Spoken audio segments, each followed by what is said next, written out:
The frozen river cracked beneath Clara Thompson's boots like a gunshot, and before she could even scream, the ice gave way and swallowed her whole into the black water below. The winter of 1881 had come to Tulsa, Oklahoma, with a vengeance that nobody had expected. The Arkansas River, which normally flowed with enough force to keep it from freezing solid, had surrendered to the brutal cold that swept down from the north. For 3 weeks, temperatures had plummeted to levels the older folks swore they had never seen in these parts. The river had frozen over, thick enough that some foolish souls had begun crossing it as a shortcut between the east and west sides of town. Clara had been one of those foolish souls. At 22 years old, she should have known better. But the ice had looked solid enough, and the alternative was a 2-mile walk around to the bridge. She had been in a hurry, carrying medicine from the general store to her father's ranch on the other side. Her father had taken ill with pneumonia, and every minute counted. The water was so cold, it felt like 1,000 knives stabbing into her skin all at once. Clara tried to scream, but the shock forced all the air from her lungs. She kicked desperately, her heavy winter coat already soaking up water and dragging her down. Her fingers scraped against the underside of the ice, searching frantically for the hole she had fallen through, but the current had already pushed her several feet from where she had broken through. The world above was a blur of white and gray through the thick ice, and her lungs burned with the need for air. She was going to die. The realization hit her with the same brutal force as the cold water. She was going to drown under this ice, and her father would never get his medicine, and he would die too, wondering what had happened to his daughter. Then something dark appeared above her, moving fast across the ice. Clara's vision was starting to fade, black spots dancing in front of her eyes, but she could see a shape, a man on horseback. She tried to bang on the ice with her fists, but her arms felt like lead weights. The cold was stealing everything from her, even the strength to fight. The ice exploded above her in a shower of white fragments. A heavy object, an axe, she would later learn, came crashing through, followed immediately by a man's arm. Strong fingers wrapped around her wrist like an iron band, and then she was being hauled upward with such force that she thought her arm might tear from its socket. Her head broke the surface, and Clara gasped, sucking in air that hurt almost as much as the water had. The man was lying flat on the ice, his other hand gripping what looked like a rope tied to his horse. He was pulling her out with one hand while the horse backed up, spreading the weight across the ice. "I have got you," he said, his voice rough and urgent. "Do not fight me. Let me pull you out." Clara could not have fought if she wanted to. Her body was not responding to her commands anymore. She felt herself being dragged across the broken ice, felt the man's arms wrap around her completely as he pulled her away from the hole, sliding backward on his belly until they were both on thicker ice. "Stay with me," he commanded, his face close to hers. She could see dark eyes, a strong jaw covered in several days' worth of stubble, a black hat that had somehow stayed on his head through the whole ordeal. "We need to get you warm. Right now." He scooped her up like she weighed nothing, even though her water-soaked clothes must have added 50 pounds to her frame. His horse, a big sorrel gelding, stood steady as he somehow managed to mount while holding her. Clara felt herself being settled in front of him, held tight against his chest as he kicked the horse into a gallop. The ride was a blur. Clara was shaking so violently that her teeth chattered together hard enough to hurt. The man held her with one arm while controlling his horse with the other, and she could feel heat radiating from his body, even through his heavy coat. She tried to press closer to that warmth, some animal instinct overriding her modesty and her sense. "There is a line shack just ahead," he said, his voice rumbling in his chest against her back. "Half a mile. You can make it half a mile." Clara was not sure she could make it another 100 yards, but she did not have the strength to say so. She focused on breathing, on staying conscious, on the warmth of the man holding her. The line shack appeared through the swirling snow that had started to fall.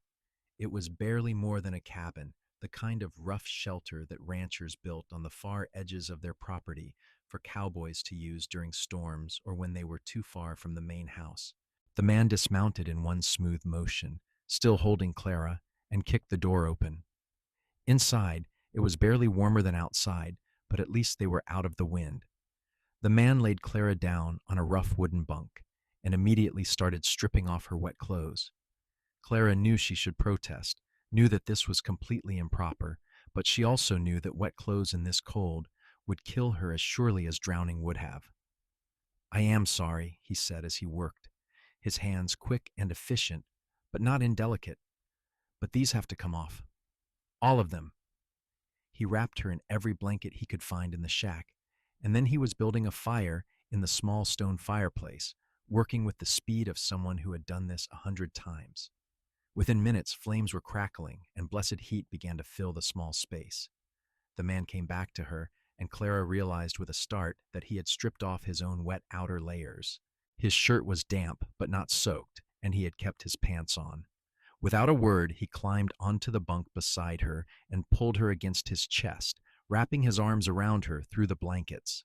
The quickest way to warm someone with hypothermia is body heat, he said, and there was something almost apologetic in his tone. I know this is not proper, but proper will not keep you alive. Clara could not argue, could not speak at all. She was still shaking, but the violent tremors were starting to ease. The combination of the fire, the blankets, and the man's body heat was slowly bringing feeling back to her limbs. With feeling came pain.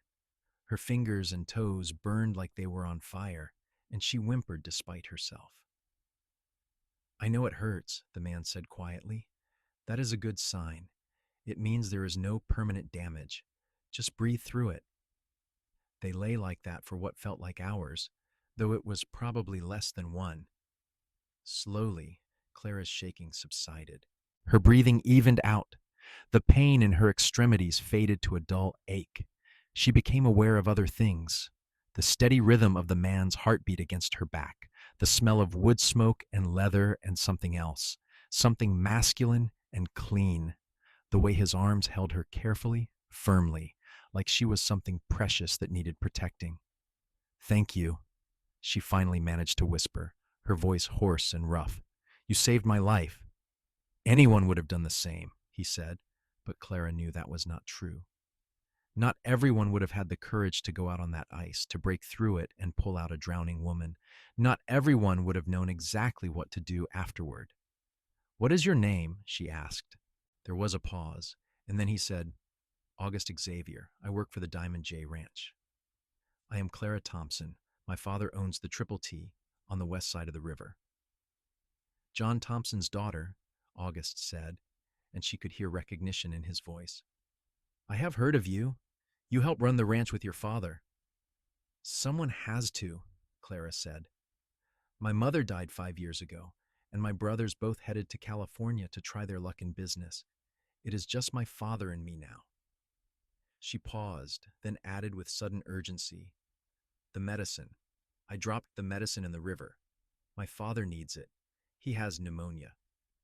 First things first, August said calmly. You need to recover. Then we will worry about medicine. You do not understand. Clara tried to sit up, but her body was still too weak, and August's arms held her gently but firmly in place. He is very sick. Without that medicine, without you alive and well, your father has no one to take care of him at all. August interrupted. Rest now. The storm is getting worse. We will be here until it passes, and then I will take you home, and we will figure out the medicine situation. Clara knew he was right, but guilt gnawed at her. She had been foolish trying to cross that ice, and now her father would suffer for it. Tears pricked at her eyes, and she tried to blink them away, but August must have felt her shoulders shake because his arms tightened slightly around her. He will be all right, August said quietly. Your father is a tough man. Everyone in Tulsa knows that. He did not build the Triple T from nothing by being weak. How do you know so much about my father? Clara asked, grateful for the distraction from her worry. I have worked in these parts for 3 years now, August said. Man hears things. Your father has a good reputation. Fair, honest, pays his workers on time. Those are rare qualities. He taught me everything I know about ranching, Clara said. When my brothers left, he did not treat me like I was less capable just because I was a woman. He taught me to ride, to rope, to handle the books. He trusted me. Sounds like a good man to work for, August said. He is a good father, Clara replied. Then, because the nearness of death had stripped away some of her usual reserve, she added, "What about you? Do you have family?" August was quiet for a long moment. "Not anymore," he finally said. "My parents died of cholera when I was 15. I have been on my own since then, working ranches from Texas to Montana. The Diamond J is the longest I have stayed anywhere in a long time." "Why did you stay?" Clara asked. Another pause. "I got tired of running, I suppose. A man can only drift for so long before he starts to feel like he does not belong anywhere. Mr. Jameson at the Diamond J is a good boss. The work is steady. Tulsa is not a bad town." Clara could hear something in his voice, some loneliness that matched an ache in her own chest. Despite running a ranch with her father, despite being well respected in town, she often felt alone. The other young women in Tulsa were mostly concerned with dances and dresses and finding husbands. Clara enjoyed those things well enough, but she also loved the work of the ranch, the satisfaction of a job well done, the feeling of accomplishment when she balanced the books or helped deliver a difficult calf. It made her different, and different often meant lonely. "I know what you mean," she said softly, "about not quite fitting." August shifted slightly, and Clara could feel him looking down at her, though she kept her eyes on the fire. "Woman who can run a ranch is pretty remarkable," he said. "That should not make you not fit. That should make you valued." The compliment warmed Clara more than the fire or the blankets. "Thank you," she said. "Most men in town think I should settle down and let them take care of me." "Most men in town are fools then," August said bluntly, and Clara found herself smiling. They fell into a comfortable silence after that, listening to the wind howl outside and the fire crackle in the hearth. Clara felt herself drifting, the exhaustion from her ordeal finally catching up with her.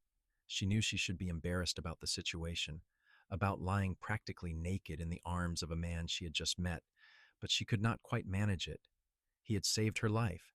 He was keeping her alive now, and there was something about him, something steady and solid and safe, that made her trust him in a way she rarely trusted anyone. She must have fallen asleep, because when she woke, the light coming through the small window had changed. The storm was still raging outside, but the worst of it seemed to have passed. Clara felt warm, truly warm, for the first time since she had fallen through the ice. She also realized with a start that she was still curled against August Xavier's chest, and his arms were still around her. "You are awake," August said, and Clara could hear that he was smiling. "Good. How do you feel?" Clara took stock of her body. Everything ached, but it was a normal sort of ache, not the bone-deep agony of earlier. Her fingers and toes tingled but responded when she wiggled them. "Better," she said. "Much better." "Good," August said again. He released her carefully and sat up, moving away to give her privacy. "Your clothes are mostly dry now. I hung them by the fire. I will step outside while you dress." "In the middle of a blizzard?" Clara protested. "I will stand just outside the door," August said. "Call me when you are decent." He pulled on his own mostly dry coat and stepped out, closing the door firmly behind him. Clara sat up slowly, testing her strength. She was weak, but she could move. Her clothes were indeed mostly dry, stiff and wrinkled, but wearable. She dressed quickly, grateful for the lingering warmth from the fire. When she was fully clothed, she called out, and August stepped back inside, brushing snow from his shoulders. His cheeks were red from the cold, and Clara felt a pang of guilt that he had stood out there for her modesty. "Thank you," she said, "for everything." August shrugged, looking uncomfortable with her gratitude.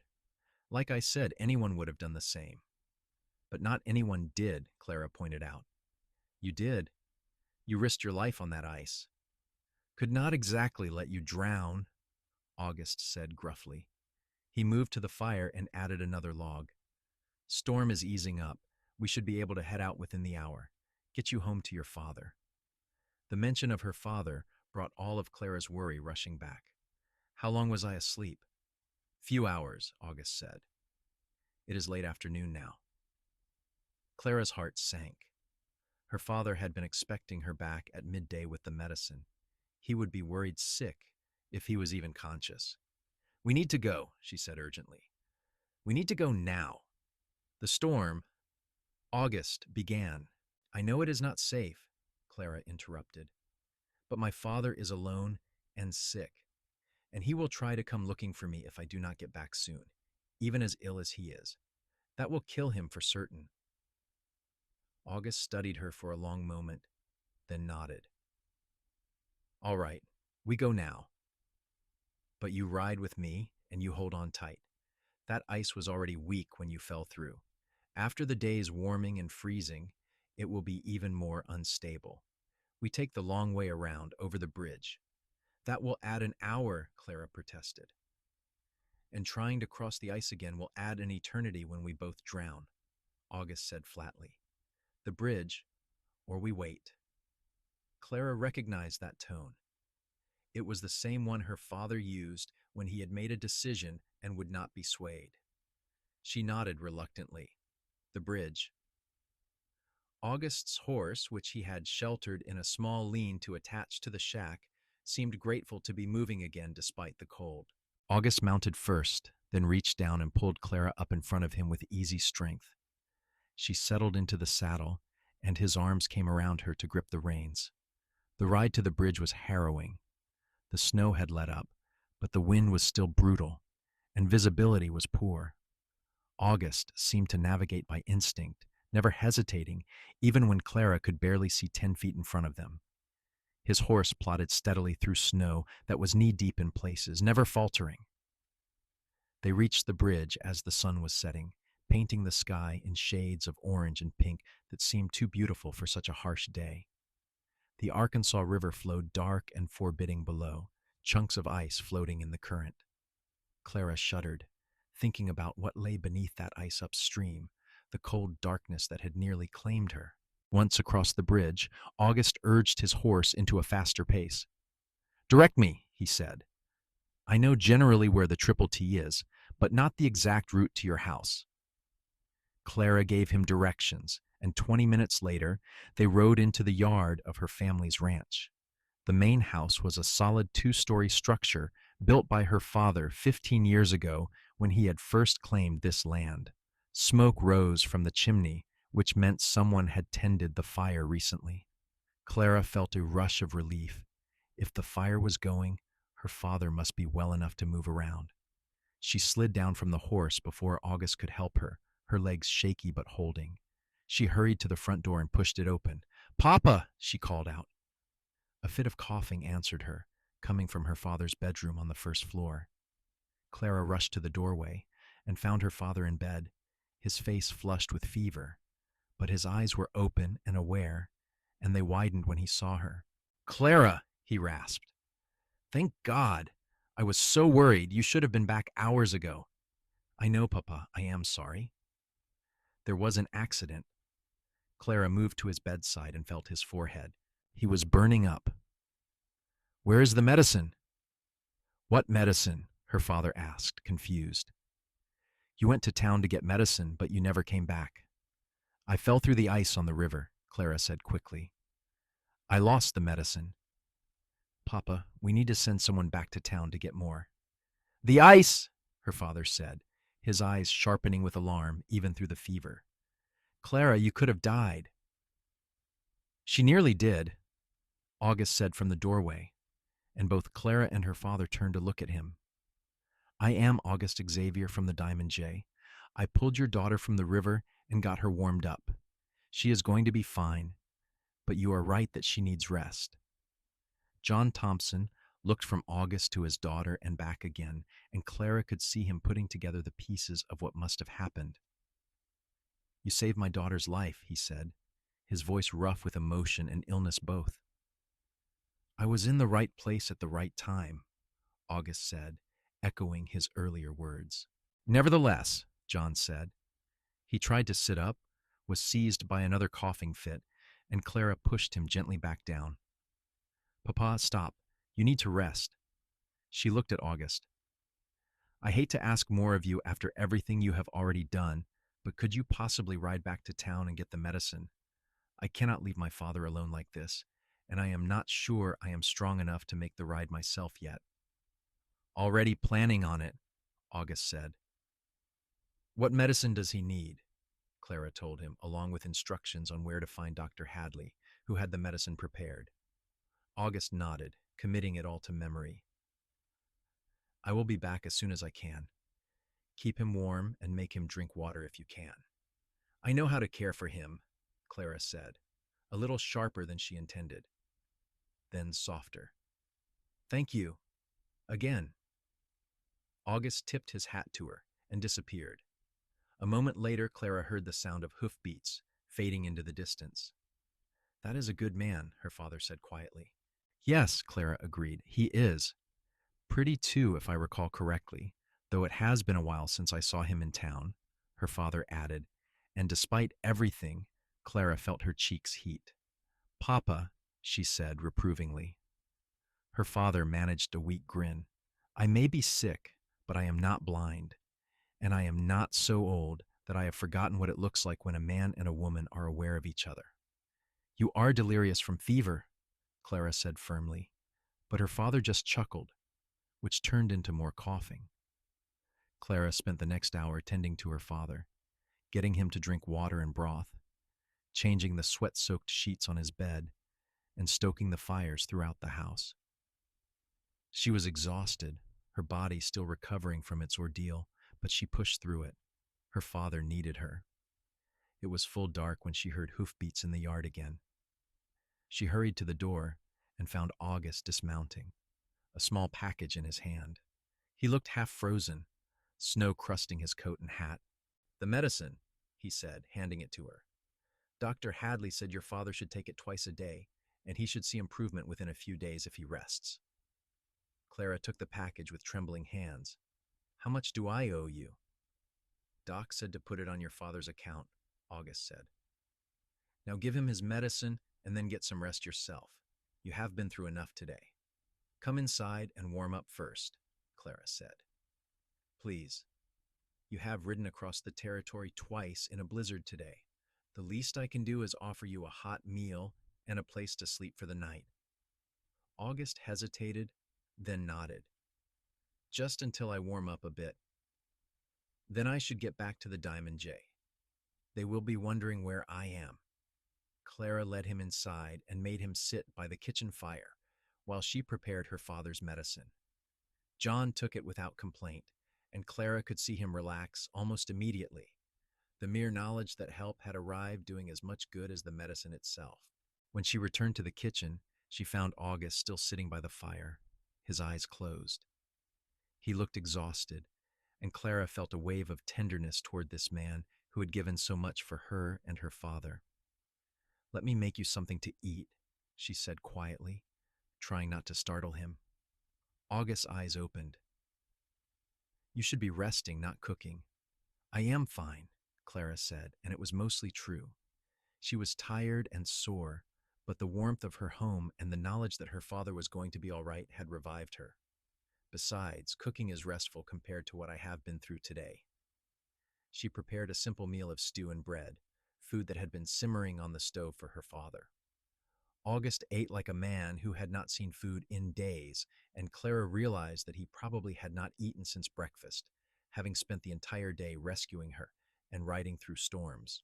You should stay the night, Clara said when he had finished. You can take the spare room upstairs. It is too dangerous to ride back to the Diamond J in the dark in this weather. I have ridden in worse, August said, but his protest was half-hearted. And you have also already ridden more than any man should have to in one day, Clara countered. Please. It would make me feel better to know you were safe and warm after everything you did for us today. August looked at her for a long moment, and Clara found herself caught by his gaze. His eyes were dark brown, almost black in the firelight, and there was something in them that made her heart beat a little faster. "All right," he finally said. "Thank you for your hospitality." Clara showed him to the spare room, which had been her brother's room before they left. It was clean and the bed was made, as Clara kept all the rooms in the house ready for unexpected guests. She brought him an extra blanket and a pitcher of water, acutely aware of his presence in the small space. "Thank you again," she said, "for everything. I know I keep saying it, but I do not think I can say it enough. You saved my life, and you may have saved my father's life too by getting that medicine so quickly." August shifted uncomfortably. "You are welcome," he said, "but truly, I just did what anyone would have done." "No," Clara said firmly. "You did what a good man would have done. There is a difference." She left before he could protest again, closing the door softly behind her. She checked on her father once more, finding him sleeping peacefully, his breathing easier than it had been in days. Then she went to her own room and collapsed onto her bed, fully clothed. She fell asleep almost immediately, but her dreams were full of dark water and cold, and strong arms pulling her to safety. Clara woke to bright sunlight streaming through her window and the smell of coffee brewing. For a moment, she was disoriented, and then the events of the previous day came rushing back. She sat up quickly, wincing at the soreness in her muscles. She needed to check on her father. She hurried downstairs and found her father sitting up in bed, looking weak but alert. And in the kitchen, she found August Xavier at her stove, making breakfast. "You are cooking," she said stupidly. August turned and gave her a small smile. "Figured it was the least I could do, seeing as you fed me last night. Hope you do not mind. I checked on your father first. He seems better." "He does," Clara agreed, still trying to process the sight of this cowboy making breakfast in her kitchen like he belonged there. "You did not have to do this." "I wanted to," August said simply. He turned back to the stove. "There are eggs and bacon, and I made coffee. Your father already had his medicine and some toast." Clara poured herself a cup of coffee and sat down at the kitchen table, feeling strange in her own home. August moved around the kitchen with easy confidence, and she realized that he must have been cooking for himself for years, probably over countless campfires and in bunkhouses across the West. He served her a plate of food and sat down across from her with his own.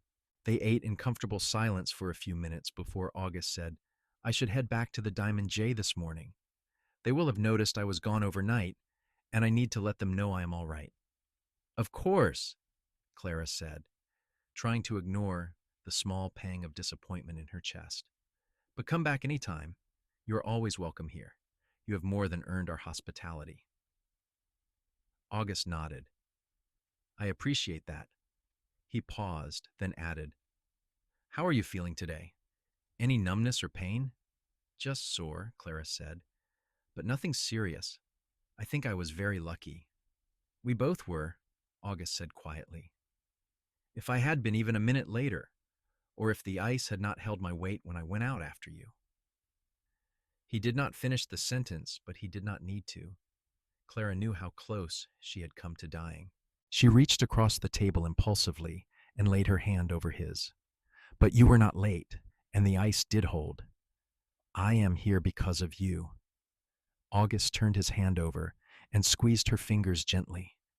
The touch sent a warm shiver through Clara that had nothing to do with recovering from hypothermia. They stayed like that for a moment, hands clasped on the kitchen table, and Clara felt something shift between them, some acknowledgement of a connection that went beyond gratitude. August released her hand reluctantly and stood. "I should go." Clara walked him outside, where his horse was waiting patiently, already saddled. August must have done that before making breakfast. The morning was clear and bright, the sun glinting off the snow that covered everything. It was hard to believe that just yesterday, this beautiful landscape had nearly killed her. August mounted his horse and looked down at her. "Take care of yourself, Clara Thompson, and take care of your father." "I will," Clara promised. "And August, thank you. I know I have said it a dozen times, but thank you. August tipped his hat to her, that small smile playing around his lips again.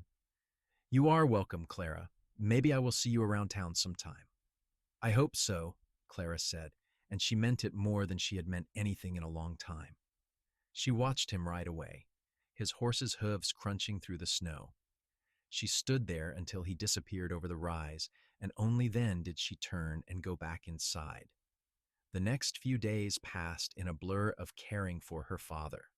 The medicine worked quickly, and John Thompson improved steadily. By the third day, he was well enough to be frustrated with being confined to bed, which Clara took as a good sign. I should be up and working, he grumbled. There are things that need to be done around the ranch. And they will get done, Clara said patiently. Once you are fully recovered, Dr. Hadley said you need to rest for at least another week, or you risk relapsing. Who is running things while I am lying here like an invalid? John demanded. I am, Clara said firmly, as I have been doing for the last 3 days. The horses are fed, the cattle are checked, and I have Jack and Tom handling the daily work. Everything is fine, Papa. You just need to focus on getting better. John subsided, grumbling but accepting. Clara knew he trusted her to manage things, even if his pride made him chafe at being helpless. That afternoon, Clara was in the barn, checking on a mare that was due to foal when she heard the sound of an approaching rider. She stepped outside and felt her heart jump when she recognized August Xavier on his sorrel gelding. He dismounted when he saw her, pulling a package from his saddlebag. Afternoon, Miss Thompson. I hope I am not intruding. Not at all, Clara said, trying to keep her voice steady. It is good to see you. I wanted to check on how you and your father were doing, August said, and I brought this. He held out the package. It is the medicine you dropped in the river.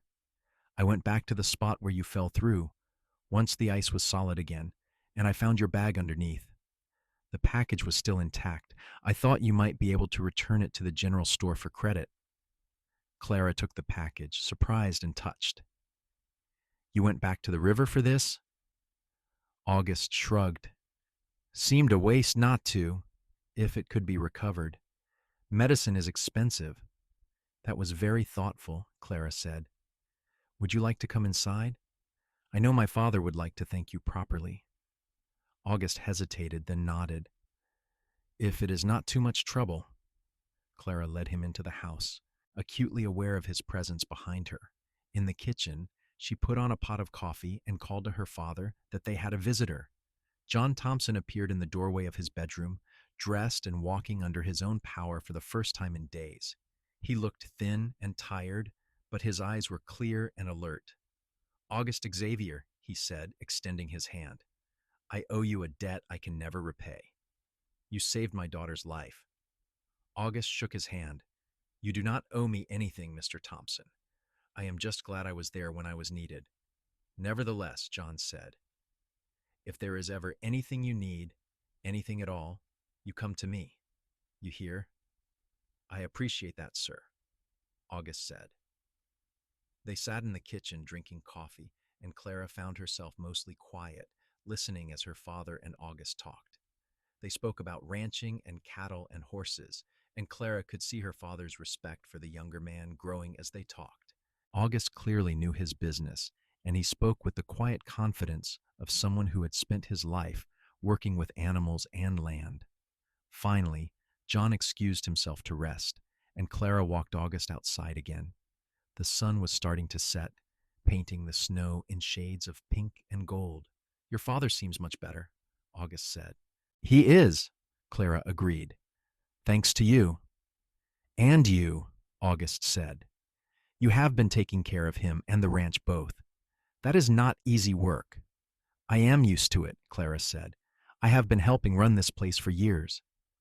August looked at her, and there was something in his expression that made Clara's breath catch. You are remarkable, Clara Thompson. I hope you know that. Clara felt heat rising in her cheeks. I am just doing what needs to be done. That is what makes you remarkable, August said quietly. Most people do not do what needs to be done. They do what is easy or what is expected. You do what is right no matter how hard it is. Clara did not know what to say to that. She was saved from having to respond by August stepping back and moving toward his horse. I should get back, he said, but I would like to call on you again, if that would be all right, to check on how you and your father are doing. I would like that, Clara said, her heart beating faster. I would like that very much. August smiled, a real smile this time, and Clara felt something warm unfurl in her chest. He mounted his horse and rode away, and Clara stood watching until he was out of sight, just like before. Over the next few weeks, August became a regular visitor to the Triple T. He would ride over after finishing his work at the Diamond J, always with some excuse. He brought news from town or asked her father's advice on handling a difficult horse, or helped Clara with heavy work around the ranch that she was managing on her own while her father recovered. John Thompson, who was nobody's fool, watched these visits with knowing eyes but said nothing. Clara suspected he approved, though he kept his thoughts to himself. Clara found herself looking forward to August's visits with an intensity that surprised her. She would find herself listening for the sound of hoofbeats in the late afternoon, and her heart would lift when she saw his familiar figure riding into the yard. They would work together, repairing fences or moving cattle, and Clara was impressed by how August treated her as an equal partner rather than a delicate woman who needed protecting. He asked her opinion, listened when she spoke, and never once suggested that she should leave the hard work to him. But it was the quiet moments Clara treasured most, the times when they would sit on the porch after work, watching the sun set over the Oklahoma plains, talking about everything and nothing. August told her about his years of drifting, about the places he had seen, and the things he had done. Clara told him about growing up on the ranch, about her dreams of expanding the herd and improving the breed stock, about the loneliness she had felt after her mother died and her brothers left. Do you ever regret it? August asked one evening. Staying here instead of going east or to California like so many young women do? Clara thought about it. No, she finally said. I love this land. I love this life. It is hard work, but it is honest work and I am good at it. I do not want to be some city lady who does not know how to do anything useful. You could never be useless, August said with conviction. No matter where you were. What about you? Clara asked. Do you plan to keep working for the Diamond J? Or will you start drifting again? August was quiet for a long moment. I thought I would drift forever, he admitted. But lately I have been thinking about putting down roots, about finding a place to call home. And have you found it? Clara asked, her heart in her throat. August turned to look at her, and his eyes were intense in the fading light. I think maybe I have. They were sitting close together on the porch steps, and Clara was acutely aware of the warmth of his shoulder against hers. She wanted to lean into him, to close the small distance between them, but she held herself still. Clara, August said quietly, I need to tell you something. What is it? Clara asked. I have not been coming here just to check on you and your father, August said. I have been coming here because I cannot seem to stay away. Because from the moment I pulled you out of that river, from the moment I held you in my arms in that line shack, I have not been able to stop thinking about you. Clara's breath caught. August. I know it is fast, August continued. I know we have only known each other a few weeks, but I also know that I have never felt this way about anyone before. You are brave and strong and beautiful, and you do not need anyone to take care of you, which somehow makes me want to take care of you even more. Not because you cannot do things yourself, but because I want to share the load, because I want to be the person standing beside you, working with you, building something together. Clara felt tears pricking at her eyes, but they were happy tears. I have been thinking about you too, she said softly. Every day, every night, when you are not here, I am thinking about when you will come back. And when you are here, I am dreading the moment you will leave. August reached out and took her hand, lacing his fingers through hers. Then maybe I should not leave, he said. Maybe I should stay. I would like that, Clara whispered. August lifted his free hand and gently cupped her cheek, his thumb brushing away a tear that had escaped. Clara Thompson, I know I am just a drifting cowboy with nothing to my name but a horse and a saddle. But I am a hard worker, and I am honest, and I promise I would do everything in my power to make you happy. Would you consider letting me court you? Properly? Clara turned her face into his palm, feeling the calluses there, the roughness of a working man's hand. Yes, she said. Yes, I would like that very much. August smiled, and it transformed his whole face, making him look younger and happier than Clara had ever seen him. Slowly, giving her time to pull away if she wanted, he leaned in and pressed his lips to hers. The kiss was gentle and sweet, nothing like the passionate embraces Clara had read about in novels, but it was perfect, warm and tender, and full of promise. When they pulled apart, Clara was smiling so wide her cheeks hurt. I should probably ask your father's permission, August said, looking suddenly nervous. Probably, Clara agreed, still smiling, but I think he already knows. As if summoned by their words, John Thompson's voice called from inside the house. Clara, is everything all right out there? Clara and August looked at each other and started laughing. Everything is fine, Papa, Clara called back. August has something he would like to ask you, though.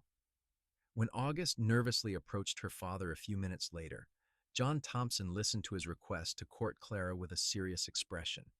But when August had finished his halting speech, John smiled. I already told you that I owed you a debt I could never repay, John said. But if you make my daughter happy, then I will consider that debt settled. You have my blessing, August Xavier. But know this, Clara is strong and capable, and she does not need a man to complete her. So if you are going to court her, you had better be worthy of her. I will try to be, sir, August said seriously. Every day I will try to be. That is all any man can do, John said. He held out his hand, and August shook it firmly.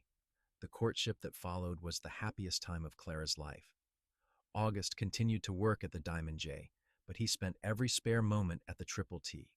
He and Clara worked side by side during the day, and in the evenings they would sit together and talk, or sometimes just sit in comfortable silence. August was different from any man Clara had ever known. He never tried to take over or tell her she was doing something wrong. Instead, he asked questions, learned from her, and offered suggestions rather than demands. When she made decisions about the ranch, he supported them without question. And when she needed help, he gave it freely, never making her feel weak or incapable for asking. As winter gave way to spring, and spring turned into summer, Clara's feelings for August deepened into something profound and lasting. She loved the way he laughed at her jokes, the way he listened when she talked about improving the ranch's breeding program, the way he treated her father with respect. She loved his quiet strength, his steady presence, his gentle hands that could soothe a nervous horse or fix a broken gate with equal skill. One evening in late June, as they sat on the porch watching the sunset paint the sky in shades of orange and purple, August turned to her and said, Clara, I have something for you. He pulled a small box from his pocket and opened it, revealing a simple gold band with a small diamond. It is not much, he said, but it is all I could afford. I have been saving every penny since that day I pulled you from the river because I knew even then that I wanted to spend the rest of my life with you. Clara looked at the ring, tears streaming down her face. August. I love you, Clara Thompson, August said, his voice rough with emotion. I love your strength and your courage and your big heart. I love the way you run this ranch like you were born to it. I love the way you laugh and the way you are not afraid to get your hands dirty. I love everything about you, and I want to wake up every morning for the rest of my life knowing that I get to spend that day with you. Will you marry me? Yes, Clara said, the word coming out as half laugh, half sob. Yes, of course I will marry you. August slipped the ring onto her finger, and then he was kissing her, his arms tight around her. Clara kissed him back with all the love and joy in her heart, not caring that her father could probably see them from inside the house. When they finally pulled apart, both breathless and grinning, John Thompson's voice came from the doorway. About time, he said gruffly, but he was smiling. I was beginning to think you were never going to ask her, August. They were married in September in a small ceremony in Tulsa's church, with the whole town in attendance. Clara wore her mother's wedding dress, carefully preserved all these years, and August wore a new suit that he clearly felt uncomfortable in. But when they stood at the altar and said their vows, looking into each other's eyes, there was no discomfort, only love and certainty. After the ceremony, there was a celebration in the town square. The people of Tulsa had grown fond of August in the months since he had saved Clara's life, and they were genuinely happy to see the couple wed. There was music and dancing, and more food than anyone could eat. As Clara danced with her new husband under the stars, she thought about the day she had fallen through the ice. It seemed like a lifetime ago, though it had only been 9 months. She had been so scared, so certain she was going to die. She never could have imagined that the worst day of her life would lead to the best day of her life. What are you thinking about? August asked, pulling her closer. About how lucky I am, Clara said. About how falling through that ice brought you to me. I am the lucky one, August said. I spent years drifting, thinking I would never find a place to call home. Then I found you, and suddenly I knew where I belonged. Where is that? Clara asked, smiling. Wherever you are, August said simply. You are my home, Clara. They stayed in Tulsa that night, at the small hotel, but the next morning they returned to the Triple T. August had moved his few possessions into Clara's room the week before, and it already felt natural to have his things there alongside hers. John Thompson had officially made August a partner in the ranch as a wedding gift. You have been working this land like it was your own for months now, John had said. Might as well make it legal. Besides, I am getting older, and I will not be able to run this place forever. It is time I started thinking about the future. August had been overwhelmed by the gesture, but Clara knew her father well enough to understand what he was really saying. He trusted August. He approved of him. And he was happy to know that when he was gone, his beloved ranch would be in good hands. Life settled into a comfortable rhythm. Clara and August worked the ranch together during the day, building the herd and improving the land. In the evenings, they would have dinner with John, and then retire to their own space, talking late into the night about their dreams and plans. A year after their wedding, Clara discovered she was pregnant. She was terrified and thrilled in equal measure, and when she told August, he picked her up and spun her around despite her protests. We are going to have a baby, he said, wonder in his voice. A real family. We already have a real family, Clara said, but she was grinning just as wide as he was. Their son was born in the spring of 1883 during a thunderstorm that shook the windows of the ranch house. The labor was long and difficult, and there were moments when Clara thought she could not do it, could not push anymore. But August was there, holding her hand, wiping her forehead with a cool cloth, telling her how strong she was, how proud he was of her. When the baby finally came, red-faced and screaming, August cut the cord with trembling hands. Clara held her son for the first time and felt a love so overwhelming it took her breath away. They named him Thomas, after Clara's grandfather, but they called him Tommy. He had Clara's dark hair and August's dark eyes, and from the moment he was born, he was the center of their world. John Thompson, now a grandfather, doted on the boy shamelessly. He would spend hours just holding Tommy, telling him stories about the ranch and about his grandmother, who Tommy would never meet, but who John clearly still missed every day. 2 years later, Clara gave birth to a daughter. They named her Elizabeth, but she quickly became Lizzie to everyone who knew her. She had August's stubborn streak and Clara's determination, and even as a baby, it was clear she would be a force to be reckoned with. The years passed quickly, full of hard work and laughter and love, The ranch prospered under Clara and August's management. They expanded the herd, improved the breeding stock, and bought additional land when it became available. The Triple T became known throughout Oklahoma as one of the best cattle operations in the territory. Tommy grew into a serious, thoughtful boy who loved the ranch as much as his mother and grandfather did. Lizzie was wild and fearless, always getting into trouble and always charming her way out of it. Clara and August loved them both fiercely, and they made sure their children knew it every single day. John Thompson lived to see his grandchildren grow into young people, and he died peacefully in his sleep one winter night when Tommy was 12 and Lizzie was 10. They buried him on a hill overlooking the ranch he had built from nothing, and Clara planted a tree there that would grow tall and strong, just like her father had been. August held her while she grieved, never telling her to be strong or to stop crying, just being there, solid and steady as he had been since the day he pulled her from that frozen river. "He was so proud of you," August said quietly, "of everything you built, everything you are. He told me once that you were the best thing he had ever done, better than the ranch or anything else he accomplished." Clara cried harder at that, but they were healing tears. Her father had lived a good life, and he had died knowing that his legacy was secure. The ranch would continue, passed down to Tommy and Lizzie and their children after them. As the years continued to pass, Clara and August grew older together, their love deepening and maturing. They had their disagreements, of course, their moments of frustration with each other, but they never went to bed angry, and they never forgot what they had built together. On their 20th wedding anniversary, they took a rare day off from the ranch and rode out to the place where Clara had fallen through the ice all those years ago. The river flowed freely now, in the warmth of summer, and it was hard to believe it had ever been frozen solid enough for her to walk on.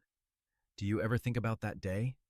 August asked, his arm around her waist as they stood on the bank. "All the time," Clara said.